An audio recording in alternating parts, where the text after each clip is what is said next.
कभी कभी सबसे असाधारण करिश्मा सबसे साधारण जगहों से शुरू होता है। यह कहानी किसी राजमहल, किसी घने जंगल या किसी बर्फीली पहाड़ी की नहीं है। ये कहानी है एक शहर की, एक आम सी गली की, जहां धूल उड़ती थी, बच्चे पतंग उड़ाते थे और सब्जी वाले की आवाज से सुबह शुरू होती थी। उसी गली में रहती थी एक प्यारी सी लड़की, तन्वी। कोई भी उसे देखकर नहीं कहता कि उसके साथ कुछ खास होने वाला है। वह बहुत आम थी, न सबसे सुंदर, न सबसे होशियार और न ही सबसे तेज, लेकिन उसके अंदर एक ऐसी चमक थी जो शायद किसी आंख से नहीं देखी जा सकती थी। दयालुता की चमक। वो कभी किसी से ना नहीं कहती थी। अगर पड़ोस की अम्मा से दूध गिर जाए तो तन्वी दौड़कर बाल्टी और कपड़ा ले आती। अगर सामने वाली चाची का बच्चा रोए तो वो चुप कराने लगती।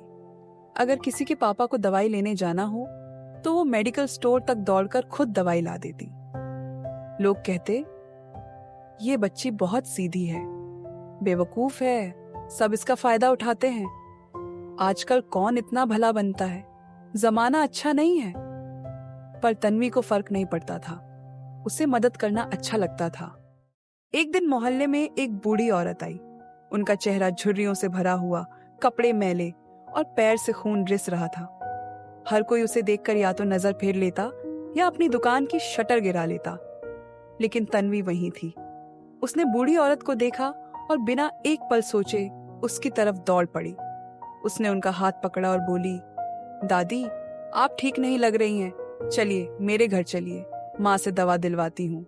बुढ़िया कुछ नहीं बोली, बस उसकी आंखों में कुछ चमका, शायद आंसू, शायद आभार या शायद कोई परछाई।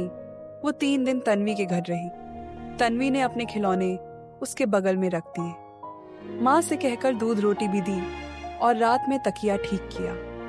बुढ़िया ज्यादा नहीं बोलती थी, पर हर चीज को ध्यान से देखती थी। तीसरी रात जब जाने लगी तो उसने दरवाजे के पास तन्वी को रोका और कहा, मैं तुम्हें कुछ नहीं दे सकती, पर एक रास्ता बता सकती हूँ। शहर से बाहर एक पुराना घंटा घर है, वहां एक बौना रहता है, उसका नाम है गुगुल।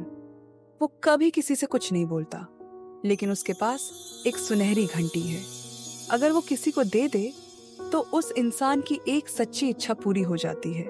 पर ध्यान रखना, वो सिर्फ उसी को देता है जो दिल से कुछ मांगता हो। अगली सुबह तन्वी स्कूल नहीं गई।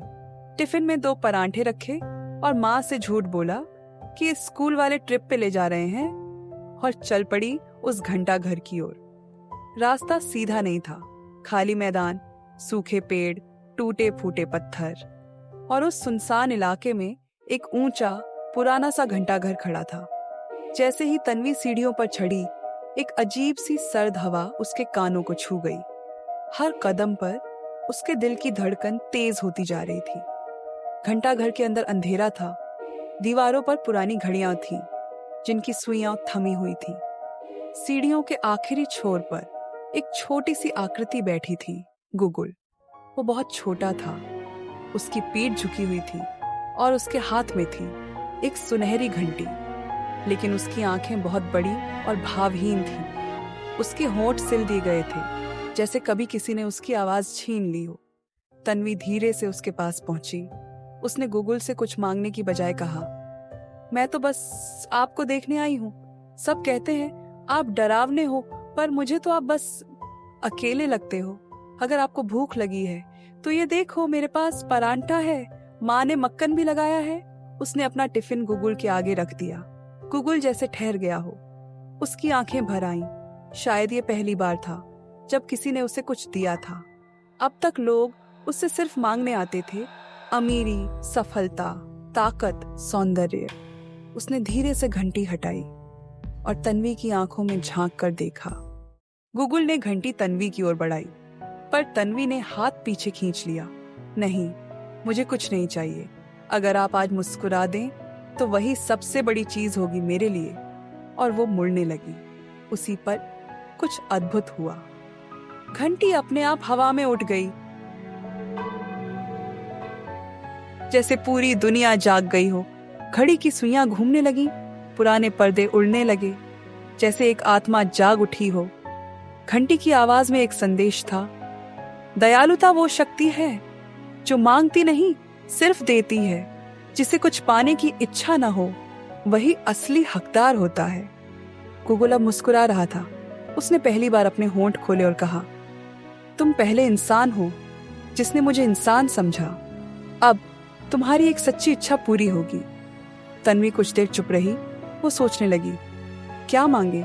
एक बड़ा घर, नए कपड़े, स्कूल में फर्स्ट आना। पर फिर वो मुस्कुराई और बोली, बस इतना कर दीजिए कि आप हर हफ्ते किसी न किसी बच्चे के लिए मुस्कुराइए, जिस तरह आपने आज मेरे लिए किया है। गुगुल की आंखें भर आईं। उसी दिन से घंटा घर बदल गया। अब वो वीरान नहीं था। हर शुक्रवार वहां एक नया बच्चा आता, कोई खोया हुआ, कोई दुखी, कोई अकेला। गुगुल अब चुप नहीं रहता। वो कहानियां सुनाता, खिलौने दिखाता और बच्चों के साथ हंसता। और जब कोई बच्चा लौटता तो उसके हाथ में कुछ नहीं होता, लेकिन उसके दिल में होता था एक अदृश्य उपहार, दयालुता का जादू। आज भी कोई नहीं जानता कि गुगुल कौन था, घंटी कहाँ से आई और बूढ़ी औरत कौन थी, लेकिन ये जरूर पता है कि तन्वी अब भी वहीं कहीं है, किसी अनजान चेहरे के लिए दौड़ती हुई, किसी अकेले बुजुर्ग को पानी देती हुई या किसी भूखे जानवर को खाना डालती हुई।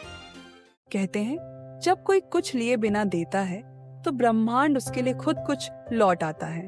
अगर कभी आपको शहर के बाहर कोई पुराना घंटा घर दिखे तो वहां जाकर देखना, शायद आप भी सुन सको वो टन टन और देख सको एक बौने की मुस्कान। दयालुता सिर्फ भाव नहीं, एक जादू है जो किसी को बिना शर्त दिया जाए तो वो सबसे बड़ा वरदान बनता है। अगर आप ऐसी ही कहानियां सुनना चाहते हैं तो सुनो कहानी को सब्सक्राइब कीजिए और घंटी का बटन दबाइए ताकि अगली कहानी आपसे दूर न रहे।